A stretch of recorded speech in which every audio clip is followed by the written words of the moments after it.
Welcome back to my 1 acre homestead. My name is John and this channel is Planting Greens. Thank you so much for clicking and joining my experience here. So I want to talk to you a little bit about this year. This year has not been the easiest to say the least. So I just moved to this property this year, actually just a few months ago, and it is in South Georgia. Now originally I moved here from Central Florida. And when I moved, I didn't think that the temperatures would be that much different. Boy, was I wrong. So it actually gets much colder here and much more often. So we're dealing with a lot of freezes, cold nights, and extremely dry weather compared to Central Florida. And so a lot of the plants are really taking a hit. And we weren't really ready for something like this. You know, we got the plants moved here safely, that was the goal, and then we got hit with all the cold. And so some of the bananas, the guavas, the citrus, the Barbados cherries, they're all hurt. And they're all struggling, but making their way through. And I just want to show you a few things about dealing with this type of weather with a Florida garden or a Georgia garden, especially for someone who's new to Georgia. And I want to kind of show you how you can fight back a little bit from Mother Nature and try to save some of your plants.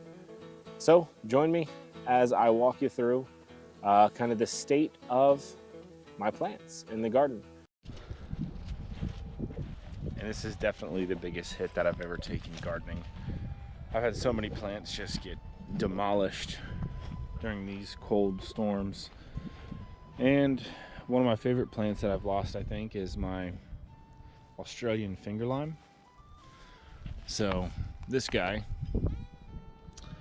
got badly damaged by the cold and then got a real bad fungal infection on all the remaining leaves.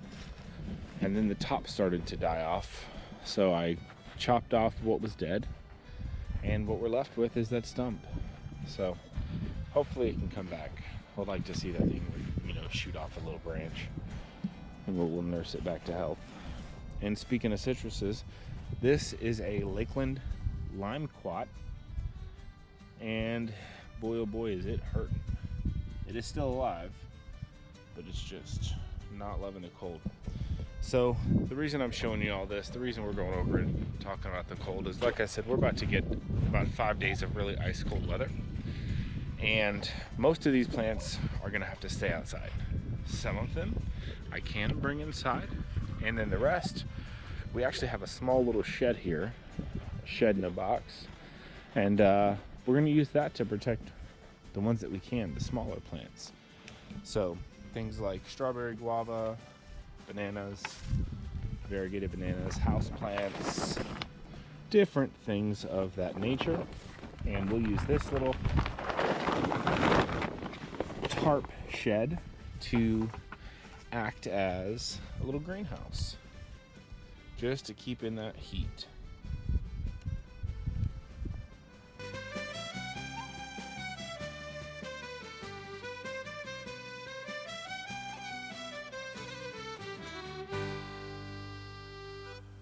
All right, let's talk about some failures. So my cacti, most of my species are Gymnocalycium, and most of them are doing okay. However, if you see here on my Frederickii, you see this white kind of pale colored, orangish color. That's definitely death of the plant material. Now, yes, the plant can come back, can rebound. This is the least of the worries of the cacti. But it is showing some damage, and that's something that we want to, kind of monitor as we move along. And I'll show you why. So as we move along to the types of damage, let's hop over here to another Gymnocalycium. And for this guy here, you'll notice that he also has quite a bit of white on his tips of his little structures there. And that obviously is gonna start spreading if it continues to stay under the same stresses. As that changes and spreads, we have something like this which it's in the sun, so it's a little harder to see, but you get the idea. It's much, much more pale, obviously. That's supposed to be green. That's a cactus, but it's yellow. And that is those cells of the cacti being damaged, and it basically scabbing over and trying to fix it. Now this one, a little bit less likely because of the extent of the damage, that this one's going to bounce back. And if we move over to a gymnocalycium, this one is often called a moon cactus. This one is a big one, and it used to be beautiful red. And as you can see, it is now mushy, gross, and black. And it is absolutely too far gone. It is dead. And I'm not surprised. These cactuses, they're grown on grafts because they can't grow on their own because they don't have enough chlorophyll, because they're basically all red. And so it took a little bit too much damage, and it's gone. And there you can see a little bit more color in there about, you know, the browns and the oranges and yellows. That's all dead. Now, on the other hand, we do have cactuses in the gymnocalycium family, like the vateri here. Now the vateri, this cactus, is absolutely fine.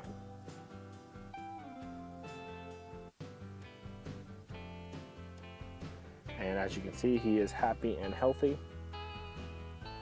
A little bit skinnier, but that's pretty normal for cactuses to shrivel up a bit as they go into that cold winter season.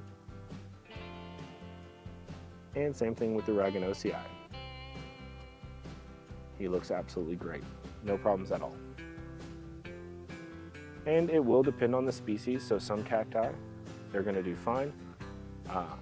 Like you look at the Astrophytum species of cactus from central Mexico, and there he is. Look at him, he's doing great.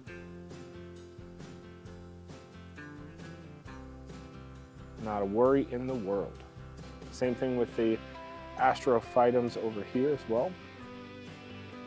They're doing great, no problems at all in the winter. And this goes to show you, even seedlings, if you have the right species of cactus, these are seedlings for Astrophytum, and even they're doing okay in all the winter weather. They do have a cover over them to protect them from the frost, but other than that, they deal with the temperatures just fine. Now, in all, I think I've lost probably 3 to 4 cacti out of the 15 I have, so it could be worse. But for example, this blue mellow cactus, as you can see, it's just dark.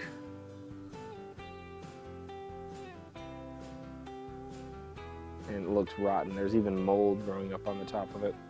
So this guy, I think, is done for. And I will leave them out here as we move into spring and summer to see if they recover. If they can't, then obviously we'll move on. But if they can be recovered, then we'll definitely do that. And as we move forward, we'll make sure to have a system set up for the cacti in this new area. And that new system should allow us to take a little bit better care of them and keep them protected. So that's kind of the situation of the cacti right now. Some are doing great, some are doing terrible. All in all, we will make it through. So let's go to a different part of the garden here and show you what's going on. One good thing about this cooler weather is that the peaches are going to start popping off, and we actually already have some flower buds popping off among the buds themselves. So we do have 2 peach trees, one donut peach and one Florida King peach, and they seem to be doing fine, so that's great. Alrighty, it's Tuesday, my dudes. It is Tuesday, December 31st, and we're gonna be cleaning up the apple tree that we have here. It is a little bit too dense in the center, and it's also a great time for me to go ahead and pull some of the branches off to start propagating them, because this is its dormancy time. So we're going to take a look at some of the middle branches here because there's a lot of them, and we're going to thin them out a bit.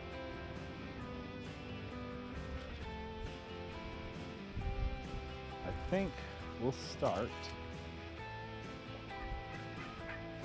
with this one here.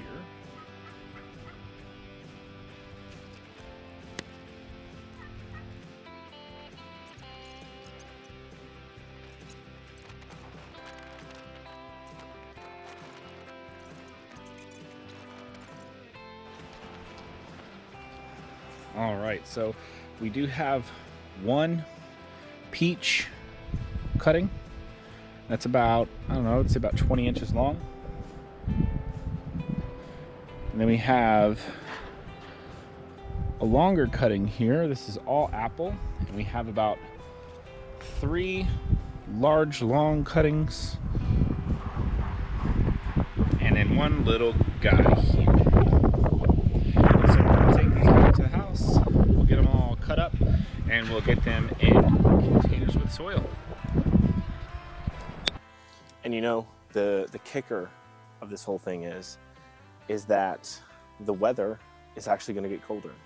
We're expected over the next 2 weeks to have multiple Arctic blasts, and that's going to put a hurting on the garden. So any plans that we had to get things started and to continue to grow, they're going to be put on hold while we figure out this situation with the weather. Anything that I can start inside, we're going to. So check out the videos on that. As I work through getting stuff planted, I'm gonna make sure to share it with you. And as far as the acre itself, as far as the land, what we're gonna do next, let me show you what we've already done and what we're planning. So one sec. All right, so we're at the front area. And if you've watched any of the other videos, you would have seen that we do have 2 fig trees here. And I just put up the 2 herb beds that we had previously set up in another area. And we just have a few things in here. I went ahead and dropped in some sugar cane cuttings. And we have some little mini kales.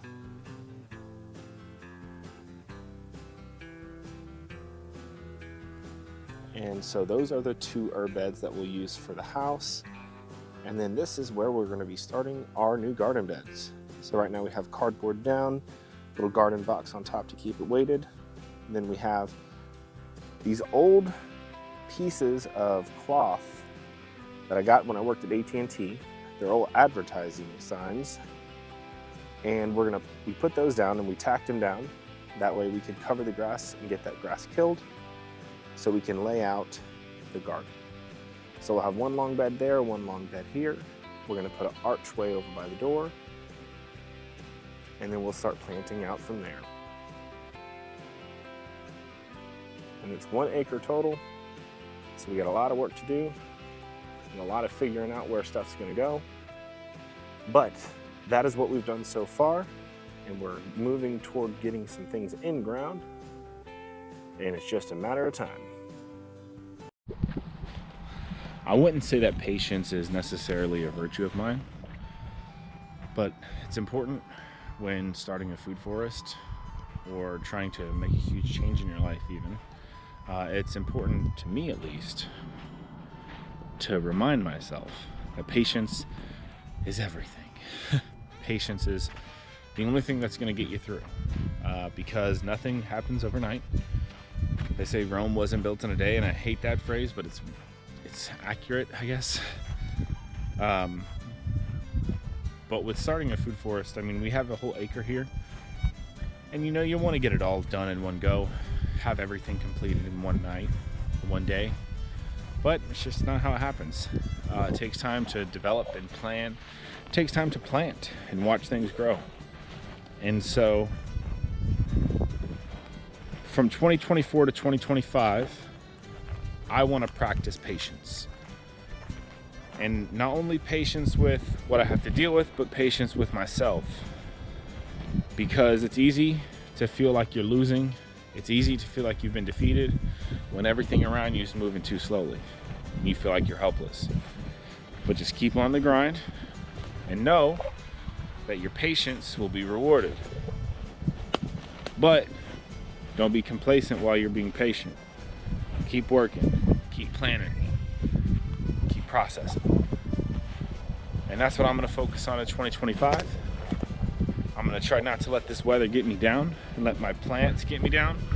I'm gonna bring them back up and we're gonna get back to it. So, thank you for watching as I started my videos here in 2024, and we'll see how it goes through 2025. Thank you for watching. My name is John, and have a great day.